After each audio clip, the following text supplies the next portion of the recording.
आज के सियासी हालात पर बात करने के लिए हमारे साथ मौजूद हैं सीनियर सहाफ़ी और तजज़ियाकार सलीम साफ़ी साहब और मुजीबुर रहमान शामी साहब।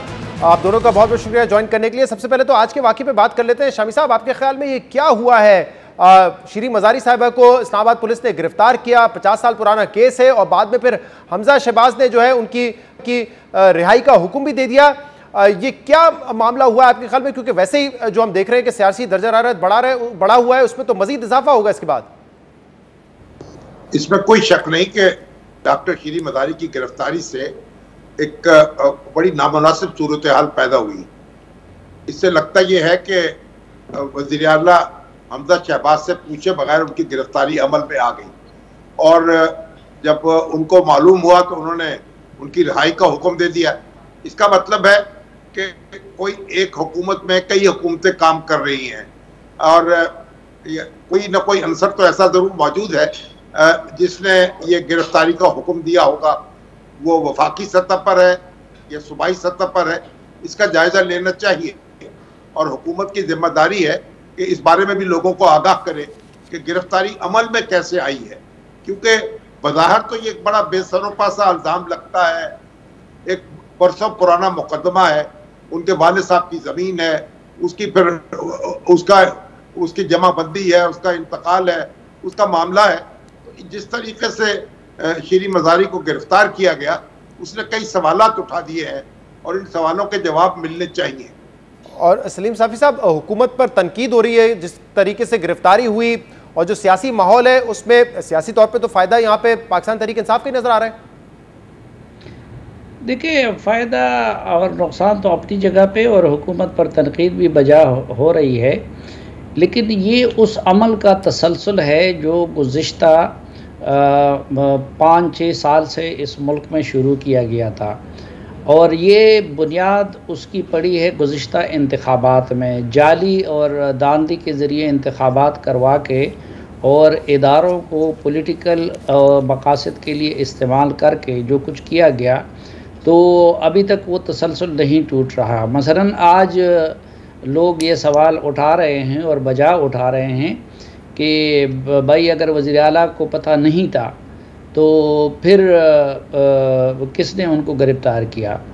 लेकिन साथ ये भी मद्देनज़र रखना चाहिए कि ये तो चलो एक इंडिविजुअल का मामला था और अच्छी बात नहीं थी, लेकिन क्या इस मुल्क में आज तक आपको या मेरे साथ या ख़ुद किसी वज़ीर के साथ किसी ने शेयर किया है कि तहरीक लब्बैक के साथ मुआहदे में क्या था? उनके साथ इसी तरह बहुत सारे लोगों को पीटीएम के मामूली उनके लोग मरे हैं, उनके वो हैं, उनके लोगों को उठाया जाता रहा बहुत मामूली तनकीद पे, और ये वज़रा वज़ीर आज़म या किसी के पास उसका जवाब है।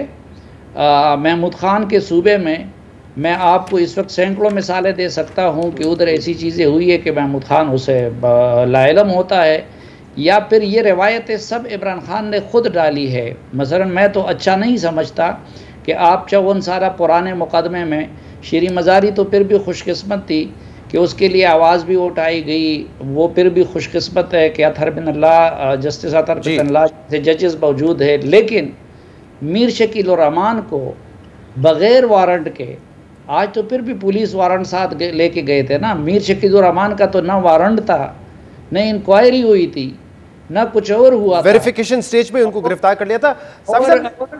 वो कितने साल पुराना मामला था, जमीन का मामला था, और उनके साथ क्या कुछ नहीं हुआ इमरान खान साहब। अब मुझे जरा बताइएगा कि सियासी सूरत क्या नजर आ रही है? क्या नून लीग ने ये फैसला कर लिया कि वो हुकूमत अगले 2-3 दिन में छोड़ने जा रहे हैं? क्योंकि एक तरफ तो शेख रशीद साहब ने कहा कि कल दोपहर को फैसला हो जाएगा कि हम लॉन्ग मार्च किस दिन कर रहे हैं, लेकिन जिस किस्म के बयानात राना सनाउल्लाह साहब के आ रहे हैं कि हम पे पाबंदियां लगाई जा रही है, हमारी जो परफॉर्मेंस है उस पर शकू का इजहार किया जा रहा है, तो हम आवाम से रुजू करेंगे अगर यही चलता रहा। फैसला कर लिया हुकूमत ने छोड़ने का?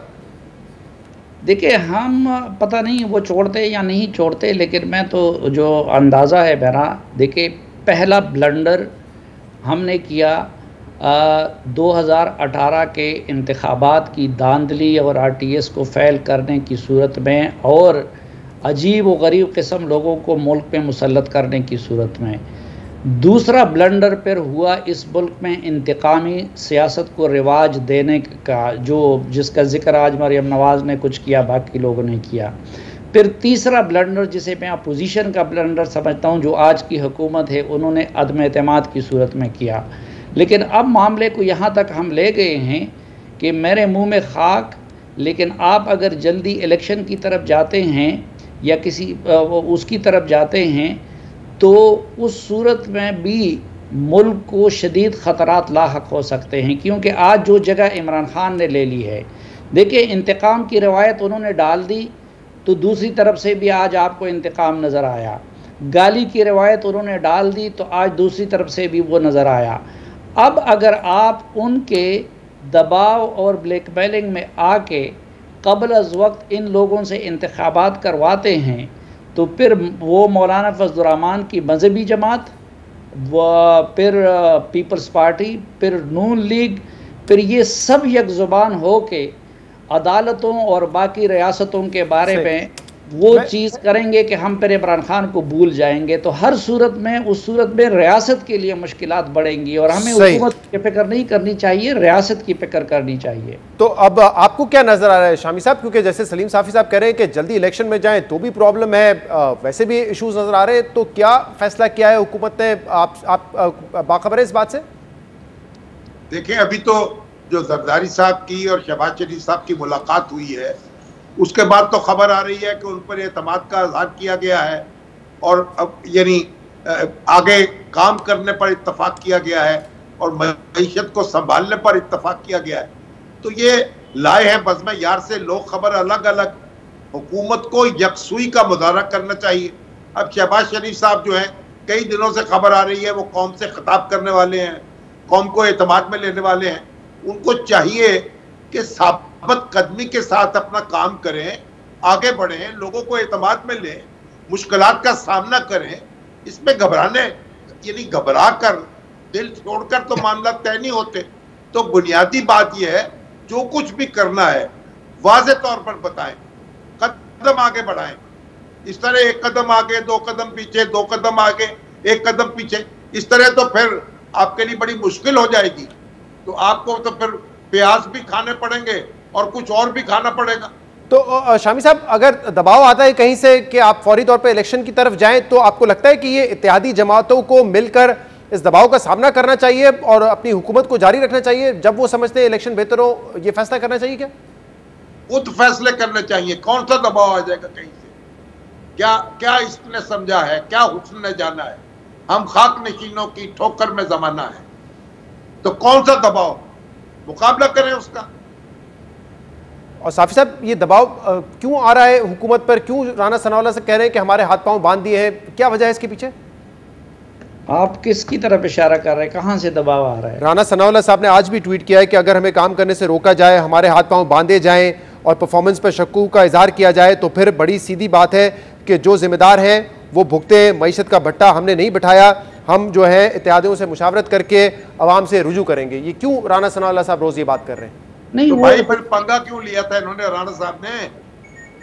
देखिए, इसमें हुकूमत भी जिम्मेदार हैं, जो शामी साहब कह रहे हैं। तो बिल्कुल, अगर अब ये डोल अपने गले में डाल दिया है और जिस डोल का सत्यानाश किया था पिछले सालों में इमरान खान साहब ने, तो अब उस डोल को बजाएं।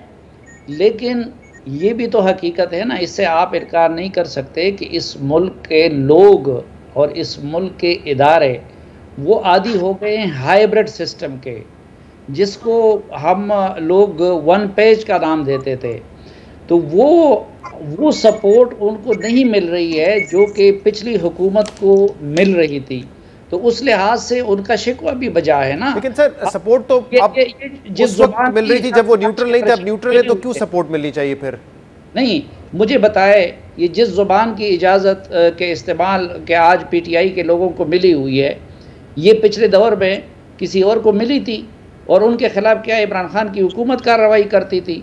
फिर आप देखें कि ये गिला तो उनका बजा है ना कि बशीर मेमन जो कुछ कह रहा था उसका अदालत की तरफ से नोटिस नहीं लिया जाता। सही। सुप्रीम वज़ीर आज़म के चंद इंतज़ामी अहकामात का अदालत की तरफ से नोटिस लिया जाता है। ठीक है, बहुत बहुत शुक्रिया सलीम साफ़ी साहब और मुजीबुर रहमान शामी साहब हमारे साथ मौजूद थे।